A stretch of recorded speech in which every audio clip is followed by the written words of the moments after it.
Ассалаумағалейкум достар. Сәтбаевтағы жағдай басылмай, одан ары өршіп кетті. Сұмдық.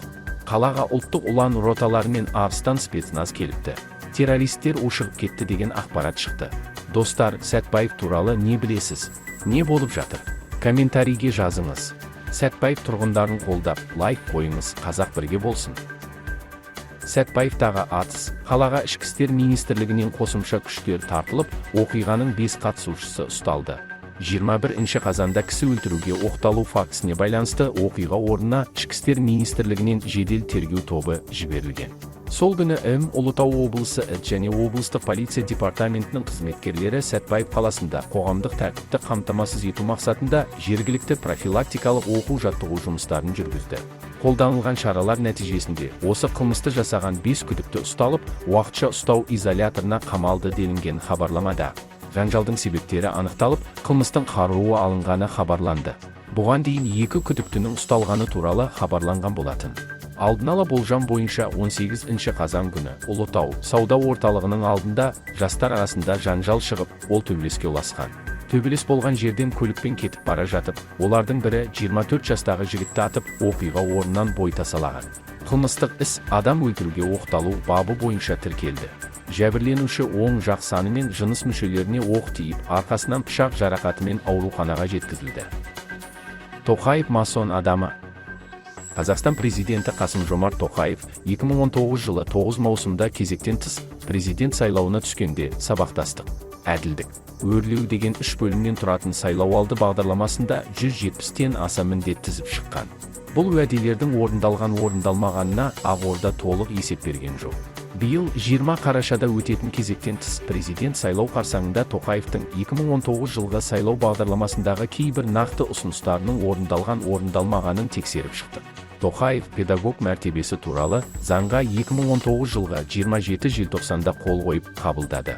Бұл заңға сай, мұғалімдерді кәсіби міндетіне қатысы жоқ жұмыстарға тартуға, білім беру заңында көрсетілмеген есеп пен ақпаратты талап етуге, тексеріс жүргізуге, тауарлар мен көрсетілетін қызметтерді сатып алуды жүктеуге тыйым салынады. Бұдан бөлек, лауазымды адамдар мен басқа да тұлғалар тарапынан мұғалімнің жұмысына заңсыз араласу мен кедергі келтіруіне де шектеу қойылған. Оқушылар мен олардың ата-аналары, жақындары мұғалімнің кәсібіне құрметпен қарауы тиіс. Бірақ елде дәрігерлердің мәртебесі туралы жеке заң жобасы ұсынылған жоқ. 2019 жылы денсаулық сақтау министрі болған Елжан Біртанов қазір бюджет ақшасын талан-таражға салды деген күдікпен істі болып жатыр. Мұндай заң жобасы әзірленбейтінін, арнайы денсаулық кодексі қабылданып, сол кодексте дәрігерлер мәртебесі көрсетілетінін айтқан еді. Ал 2020 жылы халық денсаулығы және денсаулық сақтау жүйесі туралы кодекс қабылданды. Бұл кодексте медицина және фармацевтика қызметкерлерінің мәртебесі туралы жазылған тарау бар. Кодекстің 30 тарауы 270-274 баптарында медқызметкерлерді кәсіптік міндетіне жатпайтын жұмысқа тартуға, заңда көзделмеген есеп пен ақпаратты талап етуге тыйым салынған. Бұған қоса, медқызметкерлерге міндеттерін орындауға жағдай жасалып, тиісті еңбекақы алуы тиіс. 2022 жылға дейін еліміздегі барлық апатты жағдайдағы және 3 ауысымды мектептер мәселесін шешеміз. Орындалмады. Қазақстанда 3 ауысымды және апатты мектептер мәселесі әлі күнге дейін шешілмеді. Оқу-ағарту министрлігінің дерегінше, қазір елде 3 ауысымда оқитын 147 мектеп және апатты жағдайда тұрған 33 мектеп бар. 2023 жылға дейін еліміздің барлық өңіріндегі студенттік жатақханалар санын 3 есеге көбейтіп, жеке инвестицияларды жатақхана салуға ынталандырамыз. Орындалмады. Елде жыл сайын қыркүйекке таман студенттерге жатақхана жетпей жатады. Бұл мәселе биыл да қоғамда көп талқыланды. Билік 2018 жылы жатақханалар салу жұмысын бастап, 2021 жылға дейін 75 мың орындық жатақхана саламыз деген. Алайда биліктегі Аманат партиясының мәліметінше 2018-2022 жыл арасында 40 мың орындық жатақхана салынған. Ал ғылым және жоғары білім министрі Саясат Нұрбек 16 тамыздағы үкімет отырысында биылғы оқу жылында 89 мың студент жатақханаға мұқтаж деп мәлімдеді. Демек Қасым-Жомарт Тоқаевтың 2019 жылғы сайлауалды бағдарламасында айтылған жатақхана мәселесін шешу туралы уәдесі 2023 жылы орындалуы қиын. Себебі бірнеше айда 100 мыңға жуық адамды жатақханамен қамту мүмкін емес. Орталық Қазақстанды Сарыарқа жобасы арқылы газдандырып, магистральды бөлігінің құрылысын 2019 жылы аяқтаймыз. орындалды. Орталық және солтүстік өңірлерді газбен қамту бұрынғы президент Нұрсұлтан Назарбаевтың бастамасы. Құрылысы 4 кезеңнен тұрады. Жоспар бойынша бірінші бөлігі 2018 жылғы қарашада басталып, 2019 жылдың аяғында бітуге тиіс болған.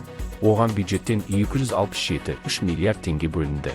Ал 2019 жылы қарашада Тоқаев Астананы түтін басатынын, сол үшін шетелдіктерден ұялып жүргенін айтып, Сарыарқа жобасының құрылысы жайлы ескерту жасады. 2019 жылы желтоқсанда Сарыарқа жобасы аясында Қызылорда Жезқазған Қарағанды Теміртау Астана бағытындағы газ құбырының құрылысы бітті. Бұл туралы билікшіл медиалар президенттің сабақтастық, әділдік, өрлеу атты сайлауалды бағдарламасының арқасында газ құбыры пайдалануға берілді деп жарыса жазды. Түрлі салалардағы отандық тауар өндірісі мен қызметін ынталандырып, қарапайым заттар экономикасын дамытамыз. Сыртқы нарыққа қазақстандық тауарлар мен қызметтерді белсенді түрде шығаратын боламыз. Орындалмады. Бұрынғы президент Нұрсұлтан Назарбаевтың 2018 жылғы 5 қазандағы жолдауы қазақстандықтардың табысы мен тұрмыс сапасын арттыру туралы болды. Онда ең әуелі халық тұтынатын тауарлардың кең номенклатурасын шығарып, ішкі нарықты отандық тауармен қамтып, өңдеу өнеркәсібін бәсекеге қабілетті ету үшін қарапайым заттар экономикасын қолға алу көзделеді. Үкімет қарапайым заттар экономикасын дамыту үшін кәсіпорындарға жеңілдетілген несие береді. Оған ел бюджетінен бастапқыда 600 миллиард теңге бөледі. Кейін ол 1 триллион теңгеге ұлғайды. Бірақ республика бюджетіне аудит жүргізетін есеп комитеті 2021 жылғы бюджет қаржысын жұмсау бойынша есебінде үкімет бизнесті қолдаймын деп, нарық қатынастары мен экономикадағы бәсекенің дамуын қолдан тежеп отыр. Бизнесті қолдауға бағытталған мемлекеттік шаралар жүйелі әрі тиімді атқарылмай жатыр. Мемлекеттік бюджеттен берілетін жеңілдетілген кредитті бизнес субъектілерінің бәрі емес, тек бір бөлігі ғана иемденіп келеді деп мәлімдеді. Мысалы, қарапайым заттар экономикасына бөлінген жеңілдетілген несиенің 25% мақсатты жұмсалмаған. Ал негізінде ол қаржы халық тұтынатын тауарлар өндірісіне жұмсалуы керек еді. Яғни, қаржының көп бөлігі Түркістан қаласында Рексос қонақ үйін салуға, Астана қаласындағы БН мектебінің құрылысына және елде стоматология қызметін кеңейтуге жұмсалған. Есеп комитетінің хабарлауынша, отандық өндіріске бөлінген қаржы көбейгенімен, кейінгі жылдары елде отандық тауардың емес, импортталған тауарлардың үлесі артқан. Қазақстандықтардың күнделікті қолданатын тауарлар ішінде тамақ өнімдері мен сусындарының импорты 37%-дан 40%-ға дейін, жеңіл өнеркәсіпте тоқыма, киім, былғары және аяқ киім 88%-дан 90%-ға дейін, жиһаз өнеркәсібінде 63%-дан 65%-ға дейін артқан. Жастар ел тірегі арнайы әлеуметтік жобасы іске қосылды. 180 мемлекеттік колледжді жаңғыртып, сұранысқа ие мамандықтар бойынша мамандар дайындауда заманауи оқыту бағдарламасын енгіземіз. Жартылай орындалды. Жастар ел тірегі ұлттық жобасы аясында 2019-2021 жылдары 20 жоғары оқу орны мен 180 колледж жаңғыртылуы, заманауи оқу жабдықтарын қою, оқу бағдарламасын жаңарту керек еді. Алайда есеп комитетінің мәліметінше 20 жоғары оқу орындары жаңғыртылмаған, ал 180 колледж модернизациядан өткен. Жастар ел тірегі жоба аясында барлығы 200 мың студент кәсіпкерлік негіздерін оқуы керек деген жоспар болған. Үкіметтің есебінше 2020 жылы жоспар артығымен орындалған, ал 2021 жылы 100 мың студент оқуы керек еді, бірақ 92,5 мың оқыған. 2019-2021 жылдары жас кәсіпкерлерге барлығы 600 грант беру көзделген. Мұнда 2020 жылғы жоспар бойынша 15 грантқа кем берілген. Бірақ есеп комитетінің пайымдауынша жоспар сан жағынан орындалғанымен, жастардың басым көпшілігі уақытша ғана жұмыспен қамтылды. Жұмыссыздық мәселесі түбегейлі шешілмеді. Мемлекеттік бағдарламаның мақсаты халықты жұмыспен қамту болғанымен, еңбек нарығын ұзақ мерзімді дамытуға жол аша алмады. Өйткені әлі де жоғары, аяқталмаған жоғары және орта кәсіптік білімі бар жұмыссыз жастар үлесі өсіп жатыр. Әлі күнге дейін сапалы әрі жүйелі жұмысқа орналастыру мәселесі шешілмеді дейді есеп комитеті 2021 жылғы бюджет қаржысын игеру бойынша есебінде.